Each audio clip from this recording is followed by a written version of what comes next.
Halo Sobat Pendidikan, kembali lagi dengan saya Putri Dewi Stefani.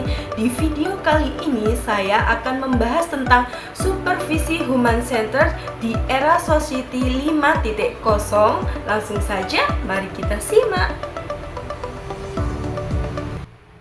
Untuk pembahasan yang pertama yakni tentang konsep dari supervisi human centered.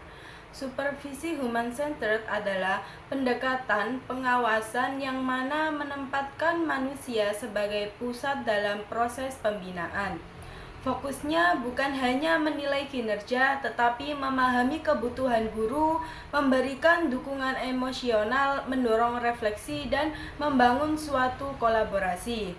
Kemudian dalam era society 5.0, teknologi digunakan sebagai alat bantu analisis dan komunikasi, namun keputusan tetap mengutamakan empati, nilai kemanusiaan, dan etika dalam pendidikan Islam. Pembahasan yang kedua yakni tentang teknologi human-centered dalam sebuah pengawasan. Teknologi berperan untuk mendukung supervisi dengan menyediakan analisis data, observasi daring, dan komunikasi real time. Namun, penggunaannya harus berorientasi pada manusia. Mengapa? Agar tidak menghilangkan hubungan interpersonalnya.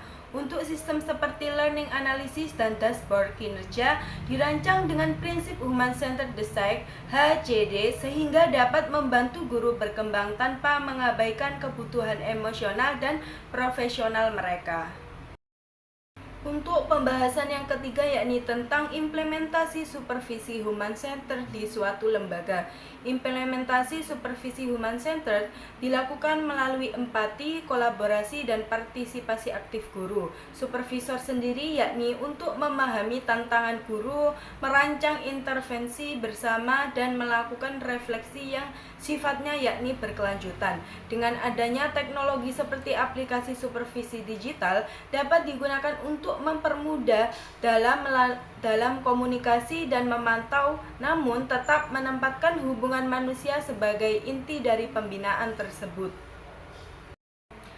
Untuk pembahasan yang keempat yakni membahas tentang studi kasus dari supervisi human-centered. Pada masa pandemi, supervisi human-centered ini diterapkan melalui pendampingan yakni pendampingan daring yang berfokus pada dukungan emosional dan profesional seorang guru. Untuk kepala sekolah sendiri tidak hanya menilai tetapi juga mendengarkan kendala guru, memberikan solusi bersama.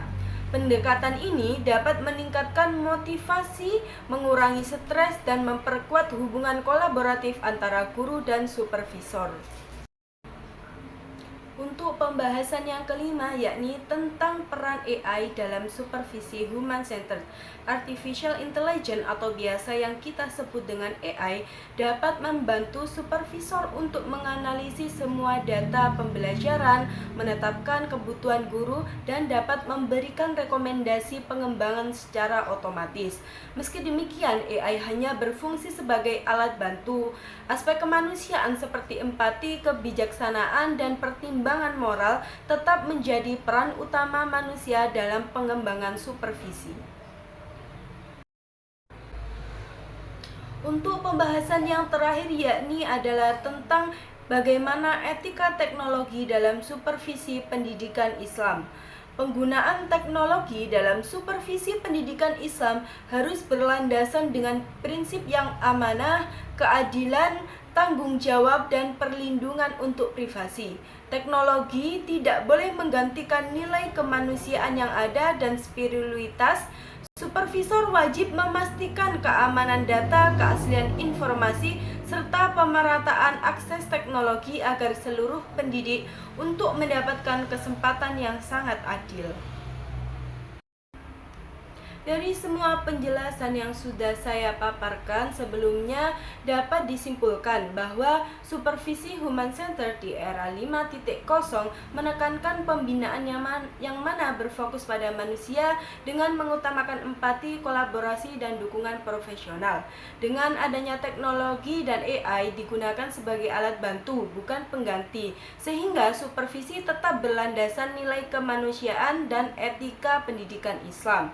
Dengan Dengan pendekatan ini, supervisi itu bisa menjadi lebih efektif, adaptif, dan mampu meningkatkan kualitas serta kesejahteraan semua guru yang ada di madrasah.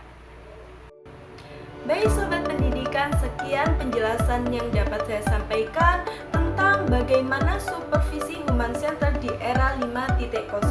Semoga apa yang sudah saya jelaskan kepada Sobat Pendidikan semua dapat bermanfaat. Kurang lebihnya saya Putri Dewi Stefani pamit.